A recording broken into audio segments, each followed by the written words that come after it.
2024 ఐపీఎల్లో CSK versus RCB మధ్య జరగబోయే మొదటి మ్యాచ్కి సంబంధించి ఈరోజు మనం ఈ వీడియోలో సిఎస్కే యొక్క బెస్ట్ ప్లేయింగ్లో ఎలా ఉండొచ్చు అండ్ ఈ మ్యాచ్కి సంబంధించి సిఎస్కే యొక్క రికార్డ్స్ ఎలా ఉన్నాయి అనే ఫుల్ డీటెయిల్స్ అయితే ఈరోజు మనం ఈ వీడియోలో అయితే చూసేద్దాం. గాయస్ వీడియో అయితే చాలా ఇంట్రెస్టింగ్ ఉంటుంది. లాస్ట్ రోజు చేసి సిఎస్కే వర్సెస్ ఆర్సీబీ మధ్య జరగబోయే ఐపీఎల్ మొదటి మ్యాచ్లో ఏ టీం గెలిచిందని చెప్పి మీరు అనుకుంటున్నారో అండ్ మీ ఫేవరెట్ టీం ఏంటి అనేది అయితే కిందైతే కామెంట్ చేసిండి. ఇంకా మనం వీడియోలోకి వచ్చేస్తే మొదటిగా మనం ఈ రెండు టీమ్స్ యొక్క ప్రీవియస్ రికార్డ్స్ ఎలా ఉన్నాయి అని మనం చూసుకుంటే నేను రీసెంట్గా చేసినటువంటి ఆర్సీబీ ప్లేయింగ్ గురించి చెప్పాను. అదే చెన్నై వర్సెస్ ఆర్సీబీ మధ్య చెన్నై హోమ్ గ్రౌండ్లో ఇప్పటి వరకు అయితే 8 సార్లు చెన్నై టీము ఆర్సీబీ మీద అయితే ఆడుతూ జరిగింది. ఆ 8 సార్లు 7 సార్లు చెన్నై గెలిచింది. జస్ట్ ఒక్కసారి మాత్రమే ఆర్సీబీ గెలవడం జరిగింది. దీన్ని బట్టి చూసుకుంటే చెన్నై హోమ్ గ్రౌండ్లో చెన్నై టీంకి ఆర్సీబీ అగ్నిస్ట్గా చాలా మంచి రికార్డ్స్ అయితే ఉన్నట్టు కనిపిస్తుంది. అండ్ 2019 ఐపీఎల్ స్టార్టింగ్ మ్యాచ్ కూడా ఆర్సీబీ వర్సెస్ సిఎస్కే మధ్య జరుగుతుంది. ఆ మ్యాచ్లో ఫస్ట్ బౌలింగ్ చేసినటువంటి సిఎస్కే టీం ఆర్సీబీ టీంని జస్ట్ 70 రన్స్కే వాళ్ళు ఆల్అౌట్ అయితే చేయడం జరుగుతుంది. ఇంకా వాళ్ళు 17 ఓవర్లో ఆ స్కోర్ అయితే చేసేస్తారు. సో ఈసారి జరిగే ఐపీఎల్లో కూడా సిఎస్కే టీం అయితే మంచి ప్లానింగ్తో వస్తుంది. రికార్డ్స్ పరంగా చూసుకున్నా కానీ ఆర్సీబీ మీద సిఎస్కేకి మంచి రికార్డ్స్ ఇస్తున్నాయి. సో ఇప్పుడు ఇంకా ఈ మ్యాచ్కి సంబంధించి సిఎస్కే యొక్క బెస్ట్ ప్లేయింగ్లో ఎలా ఉండొచ్చు అని మనం ఒకసారి చూసుకుంటే ఓపెనర్లుగా Ruturaj Gaikwad and Devon Conway last 2 years నుంచి వీళ్ళిద్దరి యొక్క ఓపెనింగ్ కాంబినేషన్ అయితే చాలా సక్సెస్ఫుల్గా ఉందని చెప్పాలి. వీళ్ళు లాస్ట్ 2 years నుంచి ప్రతి మ్యాచ్లో ఎవరో ఒకరు బాగా ఆడుతున్నారు, లేకపోతే ఒక్కొక్క మ్యాచ్లో ఇద్దరు బాగా అయితే ఆడటం జరుగుతుంది. అంతేగాని ఇద్దరు ఎప్పుడైతే ఫెయిల్ అయితే అవ్వలేదు. వీళ్ళిద్దరు కాంబినేషన్ అయితే సిఎస్కేకి చాలా బెస్ట్ కాంబినేషన్ చెప్పాలి. ఎందుకంటే వీళ్ళు ప్రతి మ్యాచ్లో ఒక మంచి స్టార్ట్ అయితే ఇచ్చేవాళ్ళు కాబట్టి మిగిలిన ప్లేయర్స్ దాన్ని ఆటోమేటిక్గా కంటిన్యూ అయితే చేయడం జరుగుతుంది. సో ఈసారి జరిగే ఐపీఎల్లో కూడా Ruturaj Gaikwad and Devon Conway దగ్గర నుంచి అయితే సిఎస్కే మంచి స్టార్ట్ అయితే ఎక్స్పెక్ట్ చేస్తుంది. ఇంకా రీసెంట్ టైంలో డెవన్ కాన్వేకి ఒక స్మాల్ ఇంజురీ అయితే అయింది, కానీ అదంతా సీరియస్ ఏం కాదు. ఐపీఎల్ టైం కల్లా ఫిట్ అయిపోతాడు. ఇంకా వన్డౌన్లోకి వచ్చేసరికి అజింక్య రహానే ప్రజెంట్ ఫామ్ చూసుకుంటే అంత మంచి ఫామ్లో అయితే లేడు, చాలా పూర్ ఫామ్లో ఉన్నాడు. సో ఈ ఫామ్ వల్ల ఐపీఎల్కి ఏదైనా ఎఫెక్ట్ అవుతుందా, ఐపీఎల్లో ఫెయిల్ అవుతాడు అనుకుంటే అలాంటిది ఏముండదు.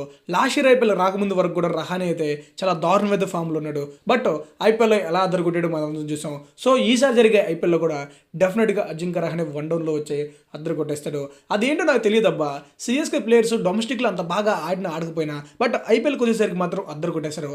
అది ధోని మహమో లేకపోతే సిఎస్కే మేనేజ్మెంట్ మహమో తెలియదు, కానీ సో ప్లేయర్స్ మాత్రం బాగా ఆడతారు. ఇప్పుడు ఇంకా ఈ ప్లేయర్స్ ఇలా ఆడటం పట్ల మీరేమనుకుంటున్నారో అండ్ ఎవరు బాగా ఆడిపిస్తున్నారని చెప్పి అనుకుంటున్నారు అనేది కామెంట్ చేసేయండి.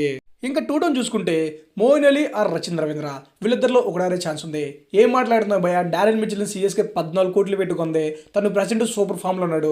తను కాకుండా వీళ్ళిద్దరు ఎందుకు ట్రై చేస్తారని చెప్పి మీరు అనుకోవచ్చు. బట్ ఎందుకు ట్రై చేస్తారంటే ఈ మ్యాచ్ జరిగేది సిఎస్కే హోమ్ గ్రౌండ్లో కాబట్టి డెఫినెట్గా ఎక్స్ట్రా స్పిన్నర్ అయితే అవసరం. సో వీళ్ళిద్దరూ స్పిన్ బౌలింగ్ వేస్తాడు అండ్ బ్యాటింగ్ కూడా బాగా ఆడగలరు కాబట్టి డెఫినెట్గా సిఎస్కే అయితే మోయిన్ అలీ ఆర్ రచిన్ రవీంద్రలో ఒకరినైతే పంపుతుంది.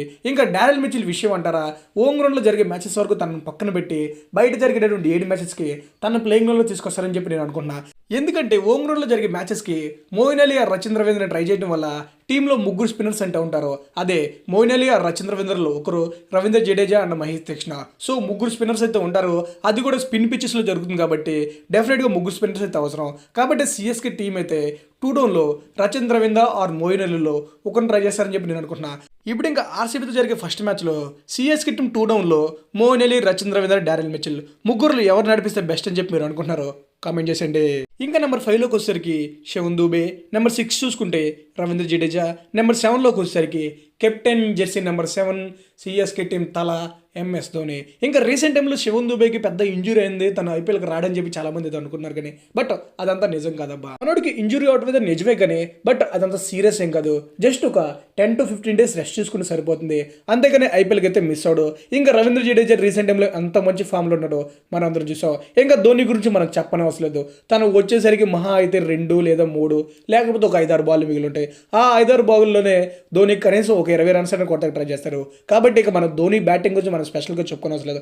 ఇంకా నెంబర్ 8లోకి వచ్చేసరికి Shardul Thakur or Mukesh Choudhary. Most likely Shardul ఠాకూర్ని ట్రై చేస్తారు. బట్ ముఖేష్ చౌదరికి తీసుకున్నారంటే Deepak Chahar right hander, Mukesh Choudhary left హ్యాండరు.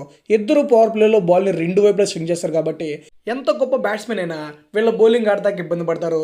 ఎవరో ఒకరికైతే వికెట్ అయితే ఇచ్చేస్తారు. ఒకవేళ స్వింగ్ లేకపోతే శార్దుల్ ఠాకూర్ కానీ ప్లేయింగ్ లైన్లో తీసుకున్నారంటే నెంబర్ 8లో మనోడు బ్యాటింగ్ వస్తాడు అండ్ మిడిల్ ఓవర్స్లో వికెట్లు తీయడం మనోడికి రెగ్యులర్గా ఉన్న అలవాటే కాబట్టి సో తను ఒక నెంబర్ 8 బ్యాట్స్మెనే కాకుండా మంచి middle overs and depth overs కోసం అయితే యూస్ అవుతాడు. సో ఇప్పుడు ఇంకా సిఎస్కే టీము నెంబర్ 8లో ముఖేష్ చౌదరి అండ్ శార్దుల్ ఠాకూర్లు ఎవరిని ఆడిపిస్తే బెస్ట్ అని చెప్పి మీరు అనుకున్నారో కామెంట్ చేసేయండి. ఇంకా నెంబర్ 9లోకి వచ్చేసరికి దీపక్ చహార్, నెంబర్ 10 చూసుకుంటే మహేష్ తీక్షణ, లాస్ట్గా నెంబర్ 11కి వచ్చేసరికి మతీసా పత్రన. వీళ్ళ ముగ్గురు గురించి మనం స్పెషల్గా చెప్పుకోవడం అవసరం లేదు. లాస్ట్ ఇయర్ ఐపీఎల్లో వీళ్ళు ముగ్గురు అద్దరు కొట్టేశారు. సో ఈ ఇయర్ కూడా అదే ఫామ్ను కంటిన్యూ చేయాలి. ముఖ్యంగా దీపక్ చహార్ అయితే పవర్ ప్లే అండ్ మిడిల్ ఓవర్స్లో బౌలింగ్ వేస్తే, Mahesh Theekshana middle overs and depth ఓవర్స్లో వేస్తే, లాస్ట్కి మతీసా పత్రన తను ఓన్లీ డెప్త్ ఓవర్స్ కోవాల్సిన సిఎస్కి అయితే కొనడం జరిగింది. కాబట్టి తనకు ఇచ్చిన రోల్ తను ఫుల్ఫిల్ అయితే లాస్ట్ ఇయర్ చేశాడు. ఈ ఇయర్ కూడా తన బౌలింగ్ అయితే చాలా ఇంప్రూవ్ అయింది. రీసెంట్ టైంలో మనోడు దగ్గర 150-151 అయితే ఫాస్ట్ అయితే వేస్తున్నాడు. దానికి తోడు మలింగ టైప్ బౌలింగ్ కాబట్టి 150లో యార్క్ వేసారంటే ఎవరైనా బౌల్డ్ అయిపోతాడు. సో సిఎస్కే యొక్క బౌలింగ్ అయితే ప్రెసెంట్ చాలా స్ట్రాంగ్ ఉంది. ఇంకా నెక్స్ట్ సిఎస్కే టీమ్ ఇంపాక్ట్ ప్లేయర్గా ఎవరు యూజ్ చేసే ఛాన్స్ ఉందో చూసుకుంటే నిన్నైతే సమీర్ రిజ్వీని ట్రై చేస్తారని చెప్పి నేను అనుకుంటున్నా. ఎందుకంటే సిఎస్కే టీమ్ అంపైర్ ట్రయల్ రీప్లేస్మెంట్గా తనని 8 కోట్లు పెట్టి డొమెస్టిక్ ప్లేయర్ని అయితే చాలా నమ్మెది కొన్నారు. అండ్ రీసెంట్ టైంలో సీకే నాయుడు టోర్నమెంట్లో మొన్నడైతే 300 రన్స్ అయితే చేయడం అయితే జరిగింది. ప్రెసెంట్ సమీర్ రిజ్వీ అయితే చాలా మంచి ఫామ్లో ఉన్నాడు. సిఎస్కేకి మిడిల్ ఓవర్స్లో బాగా యూస్ అవుతాడు. కాబట్టి డెఫినెట్గా ఈసారి జరిగే ఐపీఎల్లో అది కూడా ఆర్సీబీ జరిగే ఫస్ట్ మ్యాచ్లో డెఫినెట్గా సిఎస్కే టీం అయితే సమీర్ రిజ్వీని ఇంపాక్ట్ ప్లేయర్కి ట్రై చేస్తారని చెప్పి నేనైతే ఎక్స్పెక్ట్ చేస్తున్నా. ఇప్పుడు ఇంకా సిఎస్కే టీం ఇంపాక్ట్ ప్లేయర్గా ఎవరిని యూజ్ చేస్తే బెస్ట్ అని చెప్పి మీరు అనుకుంటున్నారు, అండ్ సిఎస్కే యొక్క బెస్ట్ ప్లేయింగ్లో ఎలా ఉంటుందని చెప్పి మీరు అనుకుంటున్నారు అనేది కామెంట్ చేసేయండి. గాయస్ ఇంకా ఫైనల్గా నేను ఇప్పుడు చెప్పినటువంటి ప్లేయింగ్ లెవెల్లో సిఎస్కే టీం యొక్క బ్యాటింగ్ అండ్ బౌలింగ్ 2 స్ట్రాంగ్ ఉన్నాయి. బౌలింగ్లో అయితే 7 ఆప్షన్స్ ఉన్నాయి. ముఖ్యంగా 4 fast bowling options Matheesha Pathirana, Deepak Chahar and Mukesh Choudhary or Shardul Thakur. ఇంకా రీసెంట్ టైంలో మన శివన్ దుబే కూడా చాలా బాగా బౌలింగ్ అయితే వేస్తున్నాడు. ఇంకా స్పిన్ బౌలింగ్లో Ravindra Jadeja, Mahesh Theekshana and Rachin Ravindra or Moeen Ali. So ఓవరాల్గా సిఎస్కే టీం యొక్క బౌలింగ్ చూసుకుంటే 7 బౌలింగ్ ఆప్షన్స్ అయితే ఉన్నాయి. కాబట్టి ఎవరు ఫెయిల్ అయినా వేరొక ఆప్షన్ అయితే ఉంటుంది. ఇంకా నెక్స్ట్ సిఎస్కే యొక్క బ్యాటింగ్ డెప్త్ విషయానికి వచ్చేసరికి ఇంపాక్ట్ ప్లేయర్ అయినటువంటి సమీర్ రిజ్వీతో కలుపుకుంటే 8 మంది ప్యూర్ బ్యాటర్లు అయితే ఉంటారు. ఇంకా వాళ్ళ 8 మంది ప్యూర్ బ్యాటర్లే కాకుండా దీపక్ చహార్ అండ్ శార్దుల్ ఠాకూర్ కూడా లాస్ట్లో వచ్చి భారీ సిక్స్లు కొట్టే ఎబిలిటీ అయితే ఉంది. కాబట్టి సిఎస్కే టీం యొక్క బ్యాటింగ్ అయితే దగ్గర నెంబర్ 10 వరకు చాలా డెప్త్గా అయితే ఉంది. సో ఇప్పుడు ఇంకా సిఎస్కే వర్సెస్ ఆర్సీబీ మధ్య జరిగే ఫస్ట్ మ్యాచ్కి సంబంధించి సిఎస్కే ప్లేయింగ్లోనైతే ఇది నేను అనుకుంటున్నా. ఇంకా మీరు ఎలాంటి ప్లేయింగ్లోనూ అనుకుంటున్నారు అంటే ఎలాంటి ప్లేయింగ్లోతో వెళ్తే ఆర్సీబీ ఎగ్నిస్ట్ గెలుస్తారని చెప్పి మీరు ఎక్స్పెక్ట్ చేస్తున్నారు అనేది అయితే కామెంట్ చేసేయండి.